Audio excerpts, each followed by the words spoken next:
Boa tarde a todos. Eu queria inicialmente agradecer a pessoa da doutora Odete, o convite que me foi feito pelo Instituto dos Advogados, agradecer o Instituto Fernando Henrique Cardoso, a Fundação Getúlio Vargas Direito Rio de Janeiro, saudar os meus companheiros de mesa e dizer que, no que tange a mim, o doutor Manuel Alceu errou quando disse que eu estaria na classe turística.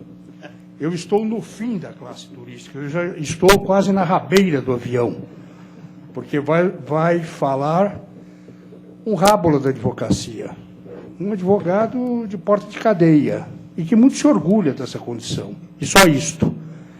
Se forem cotejar a minha fala com a fala daqueles que me antecederam e com as falas daqueles que virão em seguida, verão os senhores e as senhoras o quão deficiente, o quão pobre, pelo menos pobre de doutrina, pobre de especulações jurídicas, será esta mesma fala.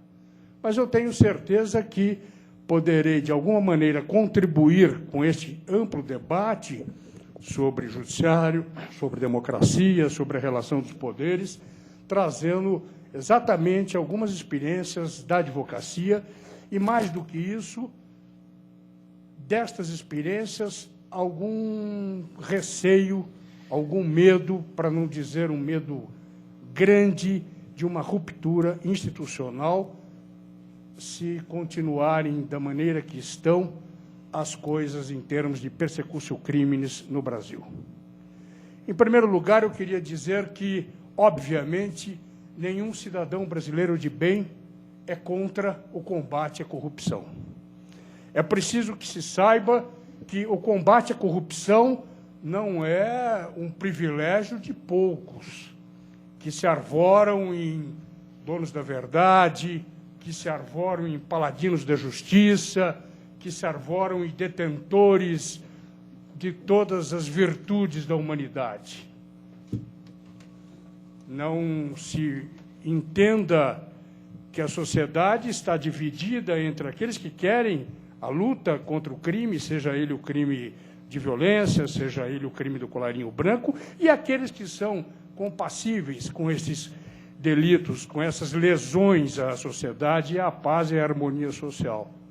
Todos nós, mulheres e homens de bem, mulheres e homens que querem legar um país melhor para seus filhos e para seus netos, queremos pôr cobro à violência, à corrupção, ao crime, ou pelo menos colocar o crime em limites aceitáveis, porque o crime parece que é inerente à condição humana.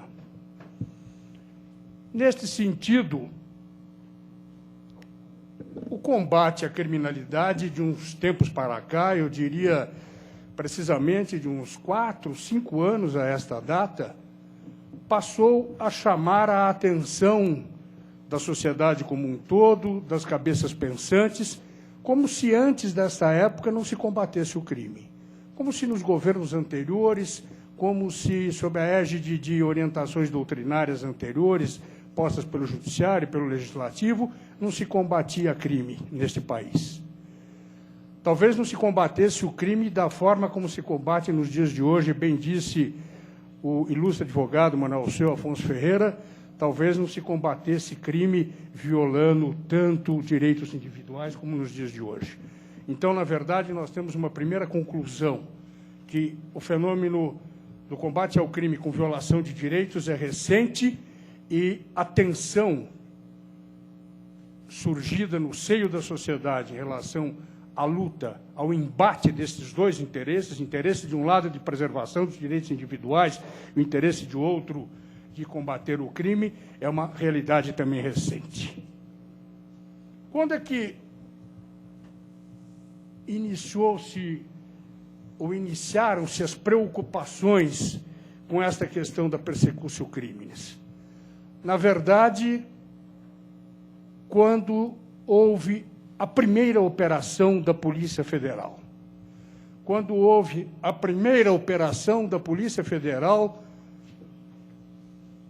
teatralizada pela mídia.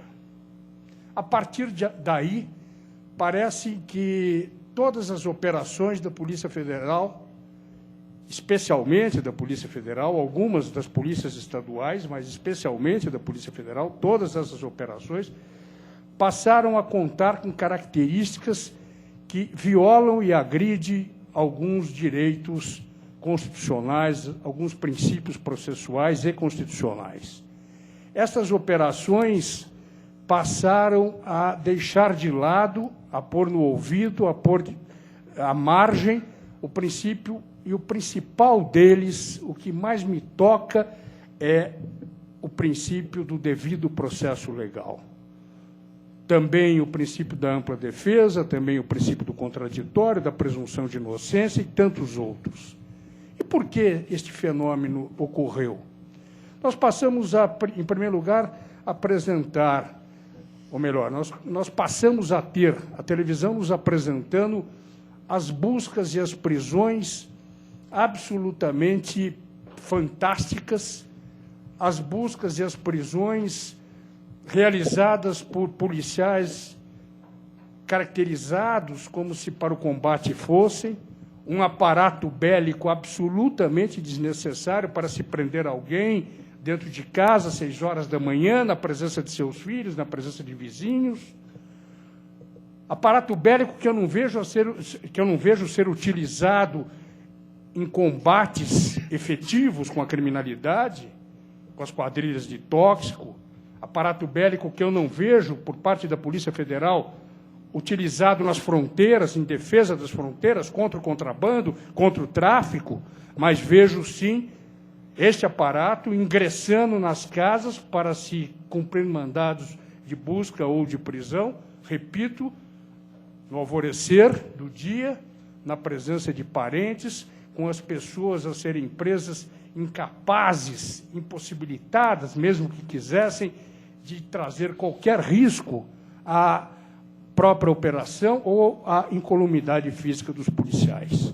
Mas isso vem ao encontro daquilo que a mídia, ou daquilo que interessa à mídia, daquilo que interessa a uma mídia que não tem nenhum compromisso, a não ser com o Ibope, com o faturamento, não tem nenhum compromisso com os direitos individuais, com os princípios constitucionais, com a defesa do cidadão. Passou a ter compromisso com esse tipo de operação, absolutamente desnecessária para os fins a que ela se propõe, todas elas se propõem, como nós veremos em seguida. Ao lado destas operações, ao lado desta midiática ação policial, há um aspecto a ser abordado. Nenhum policial ingressa na casa de alguém para prender ou para efetuar um mandado, cumprir um mandado de busca e apreensão, a não ser em cumprimento, como eu acabei de dizer, no próprio mandado de prisão. Portanto, se critica muito a Polícia Federal, mas às vezes se esquece do Judiciário. Se esquece que os juízes estão deferindo estas medidas. Já digo de antemão, essas medidas de utilidade duvidosa, de legalidade duvidosa, e mostrarei por quê. E falarei das prisões. As prisões são as temporárias. Prisão temporária é aquela prisão necessária, desde que haja riscos para a concretização das investigações. É aquela prisão que se dá após terem sido esgotados todos os meios e se está percebendo que o suspeito está embaraçando as investigações, que o suspeito precisa ser recolhido, pelo menos temporariamente, para que essas investigações tenham bom êxito. Mas se está decretando, na verdade, e os senhores e as senhoras sabem que isto é verdade pelo número de prisões temporárias, de uns poucos anos para cá, se está decretando estas prisões única e exclusivamente como um meio de se obter confissões. Está se decretando essas prisões para que, uma vez preso, o cidadão fale aquilo que fez, aquilo que não fez, use do deplorável instrumento da delação premiada, e muitas vezes uma delação premiada e uma confissão que não correspondem à realidade. E isto lhe é colocado pelo próprio policial. Confesse, conte, porque aí eu lhe soltarei. Eu não pedirei a prorrogação da sua prisão temporária por mais 5 dias, ou mesmo que a peça, eu não pedirei a decretação da sua prisão preventiva. Do contrário, o cidadão sabe que este risco ele corre. E o seu advogado, mais do que ele, sabe e aconselha ele falar alguma coisa, porque o que importa é a sua liberdade. Nem tempo material hábil para habeas corpus há. São 5 dias, mais 5 dias, fica-se na dúvida se vale a pena ou não entrar com habeas corpus. E nestes 5 dias, pasmem todos os senhores e todas as senhoras, exceto aqueles que já passaram, já souberam disto. Pasmado ficou o ministro Célio Borja, quando ali fora eu contei isto a ele. Neste período, dificilmente se tem acesso aos autos. Isto é uma verdade sob a fé do meu grau. Nem na época da Revolução isto ocorria, professor Joaquim. Na época da Revolução se ia às auditorias militares com procuração na mão e se via os autos. Podia-se até sair preso da auditoria ou ficar preso na auditoria, mas se via os autos. Um direito comezinho, um direito primário, um direito natural, que não é o direito, obviamente, do advogado, não é prerrogativa nossa. É o direito do réu, do cidadão preso, saber por que foi preso. É verdade o que estou lhes dizendo. A grande maioria dessas prisões se dá sem que se saiba, nos primeiros dias da prisão, o porquê da decretação desta medida, que é uma medida de caráter excepcional. Ao lado da prisão vem a exposição à mídia, feita a exposição à mídia do suspeito.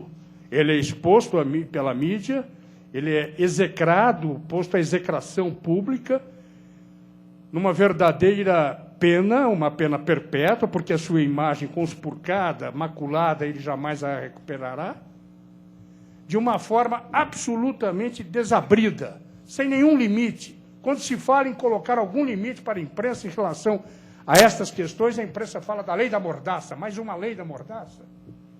Mas que lei da mordaça é essa, se ela serve ou deveria servir, se for editada, algumas correm no Congresso como projeto, para preservar a dignidade humana, a individualidade, a honra daquele que não foi ainda condenado, não se defendeu, não teve prova produzida contra si, não há denúncia, não há processo instaurado, o inquérito está no nascedouro, mas ele já está colocado à execração pública, sem nenhuma possibilidade de recuperação.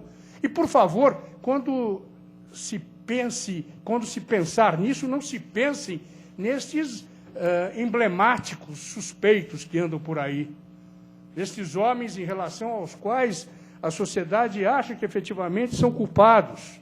Sociedade e suas condutas levam a isso, embora tenham direito de defesa, tenham direito, obviamente, a processo, etc. Eu falo do cidadão comum.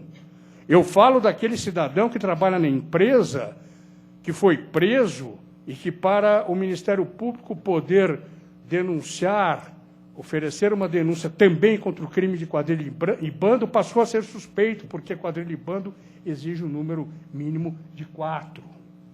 Não pensem que se está prendendo única e exclusivamente homens diretamente ligados à empresa em relação à qual se cometeu ou se suspeita ter se cometido o delito. Se prende o sócio majoritário, se prende os sócios minoritários, os diretores, os membros do conselho, a secretária é presa e, às vezes, até o porteiro do prédio é preso, porque embaraçou a entrada da polícia ou coisa que o vale.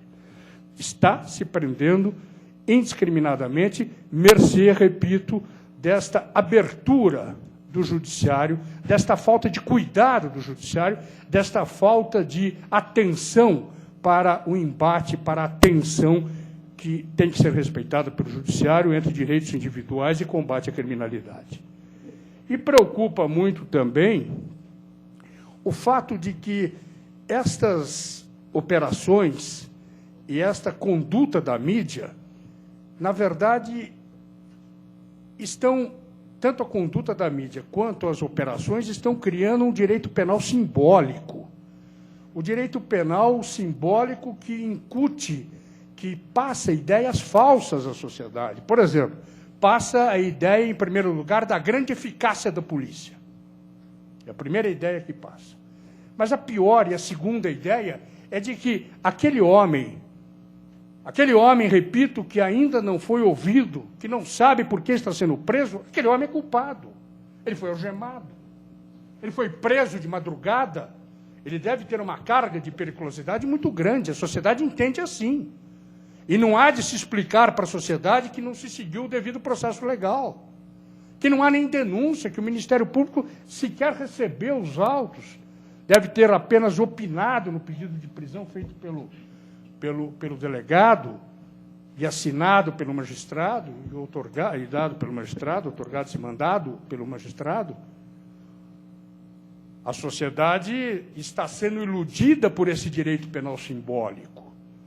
E ela não alcança, porque também há algo que me foge a capacidade de análise, há algo de castigo nisso tudo. A sociedade quer o castigo. A sociedade parece que se tornou uma sociedade raivosamente intolerante. Ela aplaude quando se prende, ela não aplaude quando se solta, mesmo em face da proclamação da inocência. Aliás, a mídia nem noticia a inocência. Então, está se criando uma cultura repressiva perigosíssima. Hoje se fala em justiça que o povo quer. Isto eu ouvi de um magistrado. Eu faço a justiça que o povo quer. Não fosse a voz corajosa, oportuna, do ministro Gilmar Mendes, que conseguiu, parece que, estancar, pelo menos por hora, esta onda repressiva, nós estaríamos efetivamente correndo riscos sérios da ruptura institucional. Nós temos essa questão do devido processo legal como algo absolutamente imperioso de ser propagado, divulgado para a sociedade. É preciso que a sociedade saiba que, se ela não acolher, se ela não souber entender esses princípios que dizem respeito a ela ou a cada qual, os membros da sociedade estarão correndo sério risco de uma próxima violação de direitos, que está mais próxima de cada qual do que a gente imagina. A questão da escuta telefônica, deputado Marcelo, todas essas prisões, também sobre a fé do meu grau, se dão exclusivamente com base no meio de prova, que é a escuta telefônica. Raramente se tem, nesta fase, algum outro elemento probatório. A escuta telefônica serve para a busca e apreensão de documentos, portanto, esta prova documental é posterior, e ela serve para as prisões. E esta escuta telefônica, que está hoje erigida em rainha das provas, ela constitui uma prova precária. Ela constitui uma prova absolutamente frágil, insegura. Ela é uma prova seletiva, ela é uma prova absolutamente recheada, maculada por um subjetivismo que não pode se compactuar com a prova como instrumento da verdade real. Por que ela é subjetiva? Porque ela não vai para os autos, ou não vão para os autos as transcrições das conversas telefônicas. Via de regra, vão para os autos relatórios destas transcrições. Relatórios esses feitos por aqueles que escutaram, que deram cunho que deram vaza, que deram oportunidade à escuta. E quem são esses que escutam? São peritos que assumem essa função sob as penas da lei? São técnicos? Não, são policiais. Creio que todos muito bem intencionados, mas eles já estão comprometidos com a prova. Se eles suspeitam de alguém, eles passam a ouvir e passam a interpretar tudo que ouvem contrariamente àquele de quem eles suspeitam. E os juízes estão deferindo as escutas e as prorrogações das escutas sem nenhuma justificativa por parte do delegado e nem nas suas decisões essas justificativas vêm expostas. Dr. Manuel, já usando do seu poder de império e de mando, disse que o tempo está encerrado. Eu encerro sem antes afirmar que o depoimento desse advogado é o depoimento que, com certeza, dará com muito mais brilho, com muito mais erudição, o advogado Miguel Reale Júnior, o professor Miguel Reale Júnior, e é o depoimento de qualquer advogado criminal deste país. E direi aos senhores novamente, nunca foi tão difícil advogar como nos dias de hoje, nem na época da Revolução. De forma que eu digo, com todas as letras e com o mais fundo da minha sinceridade, nós estamos efetivamente correndo sérios riscos no que tange à preservação dos direitos individuais, caso a persecução crimes continue a se desenvolver desta maneira, com um judiciário, me parece, com um judiciário, já vou terminar, Manuel, com um judiciário que não respeita os advogados e o direito de defesa. Parece que nós somos, nos dias de hoje, tolerados. Parece que nós somos tolerados porque a Constituição determina que nós estejamos presentes nos processos. Parece que nós, advogados, na melhor das hipóteses, somos instrumentos que atrapalham, né? Que embaraçam, que amolam.